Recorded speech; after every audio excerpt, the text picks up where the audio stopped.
buku itu langsung terbuka di tengah. Di sana, terpapar di tengah, terlihat nagaku. Kusebut nagaku. Kali ini sampai melewati pinggiran kertas. Dengan cakar terculur, moncong terbuka lebar memperlihatkan taring. Dan spanduk bertuliskan kata dalam huruf-huruf gotik yang sama. Tentu saja, kata Rosi. Aku punya cukup waktu dan berhasil melacak asal-usul buku ini. Ini desain Eropa Tengah, dicetak sekitar tahun 1512. Jadi kau lihat ini mestinya dikerjakan dengan alat cetak teks bergerak. Kalau ada teks di buku ini. Kubuka perlahan halaman-halaman buku itu, tanpa judul di halaman-halaman pertama. Ya, aku sudah menduganya. Kebetulan yang aneh, buku ini ternoda air garam di belakangnya. Mungkin akibat pelayaran di Laut Hitam. Bahkan Smithsonian tidak bisa memberitahuku apa yang pernah dialami buku ini dalam perjalanannya. Kau tahu, aku sampai membawa buku ini untuk analisis kimia. Kuhabiskan $300 untuk mengetahui buku ini pernah disimpan di tempat yang udaranya mengandung debu bebatuan. Mungkin sebelum tahun 1700. Aku juga pergi jauh-jauh ke Istanbul untuk mencoba mencari tahu lebih banyak lagi tentang asal-usul buku ini. Tapi yang paling aneh adalah bagaimana buku ini sampai di tanganku. Ia menjulurkan tangan dan dengan senang hati kukembalikan buku itu padanya, mengingat betapa tua dan rapuhnya buku tersebut. Apakah kau beli buku itu di suatu tempat? Kutemukan di mejaku ketika aku masih mahasiswa. Aku merinding. Di mejamu? Di keralku, di perpustakaan. Kami juga punya. Kebiasaan itu berawal dari biara-biara abad ke-7. Dari mana datangnya buku itu? Pemberian? Mungkin. Rosi tersenyum aneh. Ia kelihatan seperti berusaha mengendalikan emosi yang sulit. Mau secangkir lagi? Boleh, kataku dengan tenggorokan kering. Usahaku mencari pemiliknya tidak berhasil, dan perpustakaan tidak bisa mengenali buku itu. Bahkan British Museum Library belum pernah melihat buku tersebut dan menawarkan sejumlah besar uang padaku untuk membeli buku itu. Tapi kau tidak ingin menjualnya? Ya, seperti kau tahu, aku senang puzzle, seperti umumnya para peneliti yang andal. Imbalannya adalah menantang sang sejarah dan mengatakan, aku tahu siapa kau tidak bisa membodohiku. Jadi, apa sebetulnya ini? Apakah buku yang lebih besar itu dibuat percetakan yang sama pada waktu yang sama? Jemarinya mengetuk-ketuk ambang jendela. Terus terang, sudah bertahun-tahun aku tidak memikirkan itu, atau setidaknya berusaha tidak memikirkannya. Walaupun aku selalu, katakanlah, merasakannya di sana di balik punggungku. Tangannya menunjuk ke ruang kosong tempat buku tadi berada di antara buku-buku lain. Rak paling atas itu rak-rak kegagalanku dan hal-hal yang lebih suka untuk tidak kupikirkan. Nah, sekarang setelah aku membawa teman buku itu, mungkin kau bisa menyusun kepingan-kepingan puzzle itu lebih baik. Tak mungkin kedua buku itu tidak berhubungan. Tak mungkin kedua buku itu tidak berhubungan. Ulangan kalimat itu terasa hampa, walaupun diucapkan di antara desiran kopi yang baru dibuat. Rasa tidak sabar dan sedikit demam yang sering kurasakan hari-hari itu karena kurang tidur dan keletihan mental membuatku mendesaknya lagi. Dan riset lo, bukan hanya analisis kimia. Kau bilang kau coba melakukan lebih banyak lagi. Aku mencoba menyelidikinya lebih jauh. Ia duduk lagi dan menaruh kedua telapak tangannya mengepi cangkir.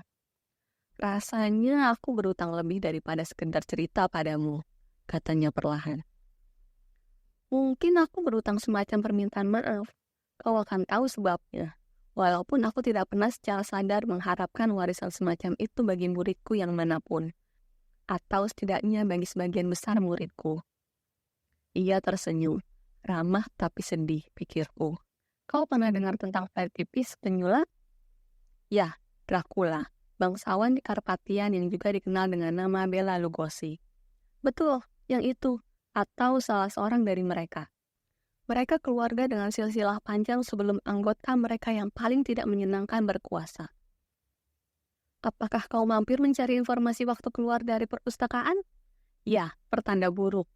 Ketika bukuku muncul dengan aneh, aku mencari kata itu, siang itu juga, nama itu. Begitu juga Transilvania, Wallachia, dan Karpatian. Obsesi seketika.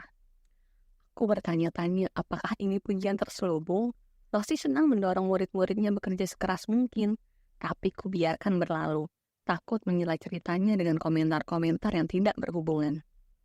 Nah, Pegunungan Karpatian itu suatu tempat yang selalu menyajikan misteri bagi para sejarawan.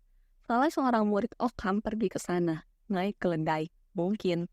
Dan berdasarkan pengalaman perjalanannya, ia menerbitkan buku kecil aneh berjudul Philosophy of the Outworld. Memang dasar kisah Dracula sudah begitu sering diaduk-aduk dan tidak banyak yang tersisa untuk diteliti. Pangeran Wallachia, penguasa abad ke-15, dibenci Kesultanan Ottoman dan rakyatnya sendiri. Betul-betul salah satu tiram paling kejam dalam sejarah Eropa abad pertengahan. Diperkirakan ia membunuh lebih dari 20.000 rakyatnya, sesama orang Wallachia dan Transilvania selama ia berkuasa. Dracula berarti anak laki-laki Dracul, anak laki-laki dragon, naga, kurang lebih. Ayahnya diangkat jadi anggota Orde Naga oleh Kaisar Sigismund, pemegang tahta suci Romawi, sebagai bagian dari organisasi pertahanan Kekaisaran Romawi terhadap Kesultanan Ottoman di Turki. Sebetulnya terdapat bukti-bukti bahwa ayah Dracula menyerahkan Dracula pada orang Turki ketika ia masih anak-anak sebagai sandera dalam tawar-menawar politis, dan bahwa Dracula senang melakukan kekejaman akibat metode-metode penyiksaan Ottoman. Rosi menggeleng. Bagaimanapun, akhirnya Vlad dibunuh tentaranya sendiri dalam peperangan melawan orang-orang Turki. Atau mungkin juga itu hanya kecelakaan dan dikuburkan dalam biara di pulau di Danau Snagov. Sekarang di wilayah teman kita, sosialis Rumania. Kisahnya menjadi legenda, diceritakan turun-temurun dari generasi ke generasi di kalangan penduduk yang masih percaya tahayul. Pada akhir abad ke-19, seorang pengarang yang gelisah dan melodramatis, Abraham Stoker, mendengar nama Dracula dan meletakkan nama itu ke sesosok makhluk hasil imajinasinya sendiri, sosok vampir. Vlad Tepes memang sangat kejam, tapi dia bukan vampir tentu saja. Dan kau tak akan menemukan nama Vlad disebut-sebut dalam buku Stoker, walaupun versinya tentang Dracula menyebut nenek moyangnya sebagai pejuang melawan orang-orang Turki. Rosi menghela nafas. Stoker mengumpulkan beberapa dongeng rakyat tentang legenda vampir, juga tentang Transilvania, tanpa pernah pergi ke sana. Sebetulnya Vlad Dracula adalah penguasa Wallachia yang berbatasan dengan Transilvania. Di abad ke-20, Hollywood mengambil alih, dan mitos itu dihidupkan lagi dan bertahan terus. Omong-omong, disitulah sikap gegabahku berhenti. Rosi menyingkirkan cangkir dan melipat kedua tangannya. Selama beberapa saat, dia seakan tidak mampu meneruskan cerita. Aku bisa bergurau tentang legenda itu, dan sudah sangat dikomersilkan, tapi tidak tentang apa yang kutemukan dalam risetku. Bahkan aku merasa tidak mungkin menerbitkannya. Sebagian justru karena adanya legenda itu. Aku berpikir topik tersebut akan dianggap serius, tapi juga karena ada sebab lain. Itu membuatku terenyuh. Setahuku, Rosi selalu menerbitkan hasil penelitiannya. Itu bagian dari produktivitasnya, kejeniusannya yang berlimpah. Ia dengan tegas menyuruh murid-muridnya melakukan hal yang sama. Jangan menyanyiakan apapun. Apa yang kutemukan di Istanbul terlalu serius untuk tidak dianggap serius.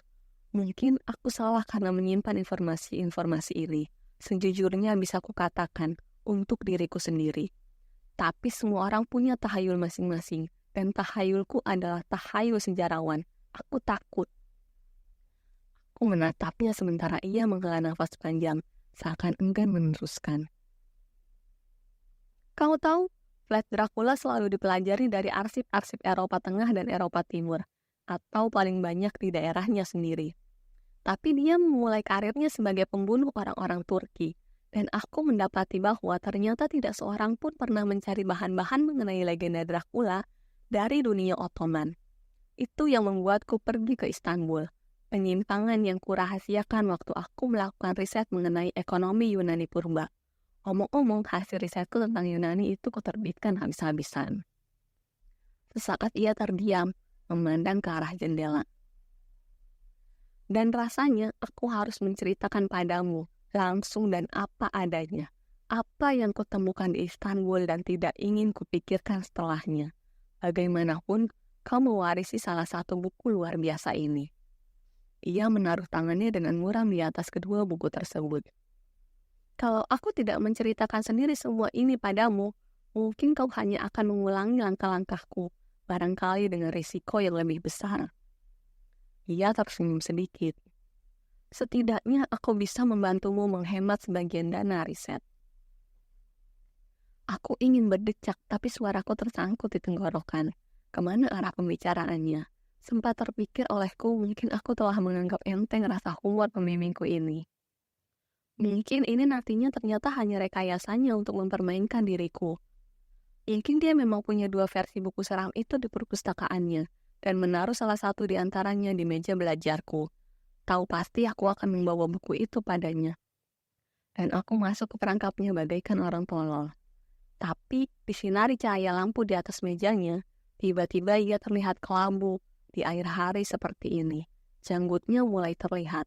Lingkaran hitam menelan warna dan humor di matanya. Aku membungkuk ke depan. Apa yang ingin kau katakan padaku? Dracula. Ia berhenti sejenak. Dracula, flat tipis, masih hidup. Ya ampun, seru ayahku tiba-tiba melihat jam tangan. Kenapa tidak kau katakan padaku? Sudah hampir jam 7. Masukkan tangan-tanganku yang dingin ke saku jaket. Aku juga tidak sadar, kataku. Tapi jangan hentikan ceritanya, jangan berhenti di sini. Sekejap wajah ayahku tampak tidak normal di mataku. Sebelumnya aku sama sekali tidak pernah berpikir tentang kemungkinan bahwa aku tidak tahu bagaimana mengatakannya. Terganggu keseimbangan mentalnya. Apakah dia kehilangan keseimbangan beberapa menit karena menceritakan kisah itu? Sudah terlalu malam untuk cerita panjang seperti ini, kata ayahku mengangkat cangkir dan menaruhnya lagi. Disadari tangannya gemetar. Ayolah teruskan, pintaku. Dia tidak memedulikan permintaanku. Lagi pula aku tidak tahu apakah aku membuatmu takut atau bosan. Mungkin kau hanya ingin cerita tentang naga. Ada naganya kok, bekasku. Aku juga ingin percaya bahwa cerita itu hanya karangannya. 2 naga. Maukah kau setidaknya meneruskan ceritanya besok? Ayahku mengusap-ngusap lengannya seakan untuk menghangatkan tubuh, dan aku bisa melihat bahwa setidaknya untuk saat ini, dia sama sekali tidak ingin membicarakan hal itu. Wajahnya gelap, tertutup. Ayo kita cari makan, kita bisa meninggalkan barang-barang kita di hotel turis lebih dulu. Baiklah, kataku. Toh mereka akan mengusir kita keluar sebentar lagi. Kalau kita tidak pergi. Kulihat si pelayan berambut pirang bersandar di bar. Kelihatannya tidak peduli kami akan pergi atau tetap di sana. Ayahku mengeluarkan dompet, meratakan beberapa lembar uang kertas yang sudah pudar. Bergambar buruh, tambang atau petani yang tersenyum heroik, dan menaruhnya di baki. Kami berjalan di sela meja kursi yang terbuat dari besi tuang dan keluar dari pintu yang berembun. Malam telah turun. Dingin, berkabut, basah, alam Eropa Timur, dan jalanan nyaris kosong. Pakai topimu, kata ayahku, seperti biasa. Sebelum kami melangkah ke bawah pohon-pohon sycamore yang basah kuyup karena air hujan, ia tiba-tiba berhenti. Menahanku dengan menjulurkan lengan di depanku, dengan sikap melindungi, seperti kalau ada mobil melintas di depan kami. Tapi tidak ada mobil, dan jalanan sepi di bawah cahaya kuning. Ayahku melihat tajam ke kanan dan ke kiri. Rasanya aku tidak melihat seorang pun, walaupun menutup kepalaku membatasi bidang pandanganku. Ia masih berdiri mendengarkan, wajahnya agak menoleh, tubuhnya diam tidak bergerak. Lalu ia menghembuskan napas, dan kami berjalan terus, sambil memperbincangkan apa yang akan kami pesan untuk makan malam nanti. Tidak ada lagi pembicaraan tentang Dracula selama perjalanan itu. Aku segera mengerti pola-pola rasa takut ayahku. Dia hanya bisa bercerita sepotong-sepotong, sedikit demi sedikit, bukan untuk efek dramatis, tapi untuk mempertahankan sesuatu, kekuatannya, kewarasannya.